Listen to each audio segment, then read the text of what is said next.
Salve inscritos! Eu sou o Clayson, esse aqui é o Clayson TV, o nosso canal no YouTube. Quero agradecer a todas as pessoas que mandaram as mensagens de apoio no vídeo de volta. Estamos aqui realmente de volta, estamos aqui para trabalhar, trazer opiniões, trazer as informações, falar um pouco sobre os assuntos que nós queremos desenvolver aqui no nosso canal.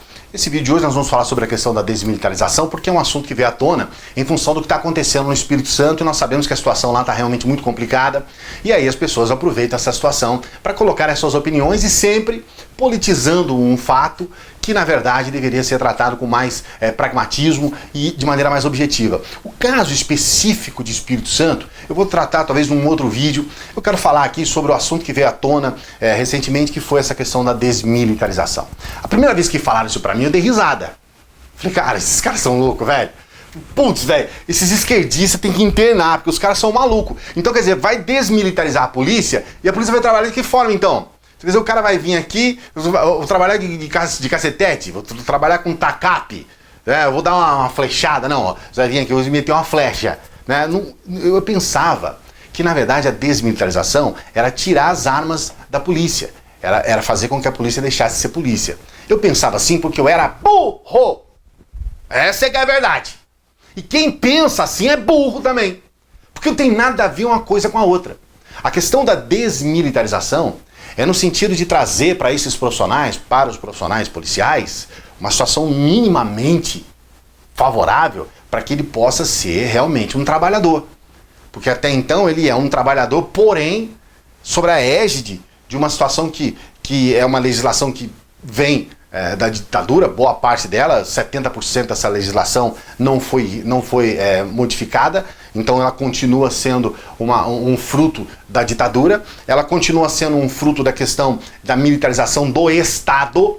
A gente tem que lembrar que a Polícia Militar até então, na época da ditadura militar, ela trabalhava para a defesa do Estado.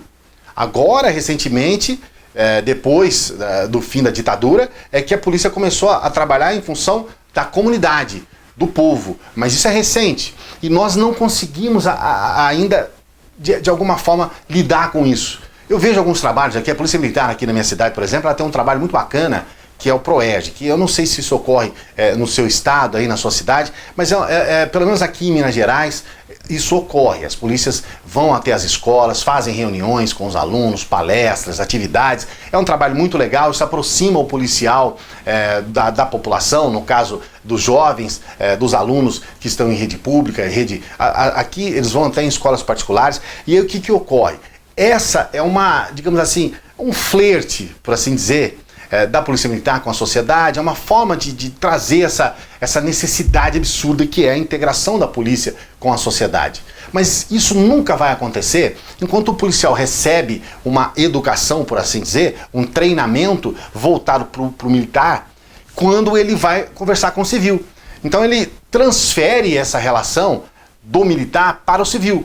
Então é muito comum você ver essa truculência, essa necessidade do policial em se autoafirmar, é uma autoridade, então nós vamos fazer isso aí, você cala a boca, você fica quieto e tal. Existem muitos policiais bacanas, eu tenho amigos policiais que são exemplos. Aqui um coloca a mão no fogo, aqui eu tenho certeza absoluta que são pessoas que realmente cuidam da sociedade, por assim dizer, de uma maneira responsável. Mas é claro que você não vai negar, você está me assistindo, independente de você defender um lado ou outro, você sabe que nós temos policiais truculentos no nosso país, nós temos policiais que realmente pisam na bola. E como que isso pode ser resolvido se você tem uma desmilitarização? Você primeiro vai ter uma mudança na forma com que esse profissional, no caso policial, ele interage com a sua própria profissão e, em função disso, com a população. Então, vai haver uma mudança nisso. Hoje nós temos, por exemplo, o Regulamento Geral da Polícia Militar, RGPM. Se você pesquisar na internet, talvez eu até coloque aqui um link para te informar a respeito disso, mas esse regulamento ele é 100% militar, como não poderia deixar de ser. Né? E nesse regulamento você tem situações que realmente são complicadas, numa situação em que você gostaria de ver um policial apenas para defender a ordem. Então, quando você vê, teve declarações, quando teve na época das manifestações, o policial falou assim, olha, primeira vez que um policial tem que enfrentar 300 mil manifestantes, né? Ele não está lá para simplesmente garantir a esses manifestantes o direito que eles têm constitucional de fazerem as suas manifestações. Ele está lá para enfrentar esses manifestantes e tudo mais. Então a relação ainda está nessa questão de combate, ainda está nessa questão do exército mesmo, de combater o outro. O grande problema da Polícia Militar hoje, com relação às reivindicações que os próprios policiais, e eu já conversei com alguns para que pudesse falar, eu quero dizer para você o seguinte: eu fui apresentador de um programa policial durante 8 anos, e eu tive contato com muitos policiais, com comandantes, com muita gente ligada à polícia, e a gente escuta muita gente. E uma das questões que sempre foi colocada aqui, e os policiais sempre reclamam disso, é exatamente essa questão do regulamento trazer uma situação que força ele a ser aquilo que muitas vezes na prática ele percebe que não dá muito certo, porque na prática ele vai precisar lidar com a população, e nem sempre essa relação de exército, né, essa relação militar, ela é favorável quando você lida com a população, porque aí o militar, o oponente é sempre o inimigo.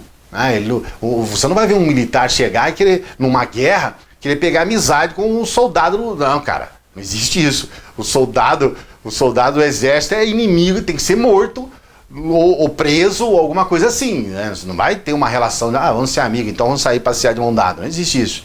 Mas muitas vezes o policial vai precisar desse comportamento, porque ele está lidando com civis, ele está lidando com pessoas, e o objetivo dele é que ele promova a paz, promova a ordem. E nem sempre é na base da porretada que você vai fazer isso. Muitas vezes, e a gente vê aqui no Brasil com muita frequência, a ação dos policiais acaba piorando uma situação e deixando uma situação, e aí vira aquela praça de guerra. E aí vira aquela loucura, que é o policial combatendo o inimigo. Então essa mudança de mentalidade é fundamental para o nosso policial. É fundamental. Uma outra questão também é que nós temos uma justiça específica para o policial. Essa justiça específica, ela traz uma diferença brutal. Se o policial hoje mata uma pessoa, tudo bem, ele vai para a justiça comum. Agora, se ele rouba, se ele comete algum crime que não seja homicídio, qualquer outro, ele vai para uma justiça específica, que é a justiça militar. Isso tem que acabar. Porque não faz sentido você num país democrático, um país onde você tem todos os trabalhadores, você tem uma justiça específica para um grupo de trabalhadores. Então nós queremos a justiça só para os professores, por exemplo, queremos uma justiça só para os médicos, e são os médicos que avaliam isso, e são os professores que avaliam isso. Ou seja, o corporativismo é inegável, é inegável. Eu tive, alguns anos atrás, eu tive a oportunidade de conhecer uma juíza que trabalhava numa corregedoria, e a gente percebe, e ela já falava muitas vezes isso, nós tínhamos conversado a ponto até da possibilidade até de eu escrever um livro sobre o caso dela, e a gente percebe o que ocorre dentro das corregedorias e o que ocorre de corporativismo ali dentro, e isso acaba fomentando a continuação desses caras, velho, na sacanagem, entendeu? No crime, perdoe. Então, essa justiça militar, ela tem que acabar, gente. Ué, para o militar talvez fale que não. O militar, não, acho que não, né? Porque para ele tá bom. Mas para nós, isso tem que acabar. Essa é uma outra questão.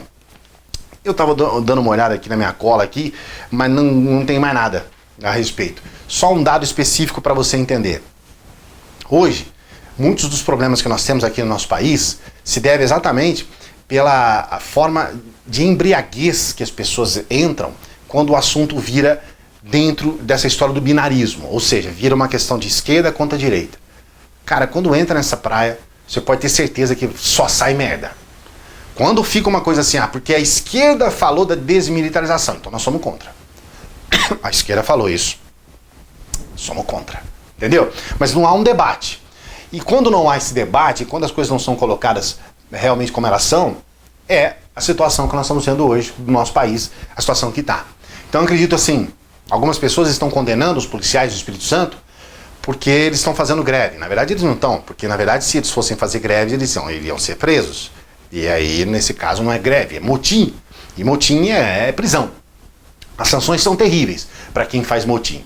Então, porque você é um crime lesa pátria, é um crime, né, você está indo contra o teu país se você fizer um motim. Né? Então é uma coisa grave. Para um militar é grave, então ele não pode, ele é proibido por lei de fazer isso.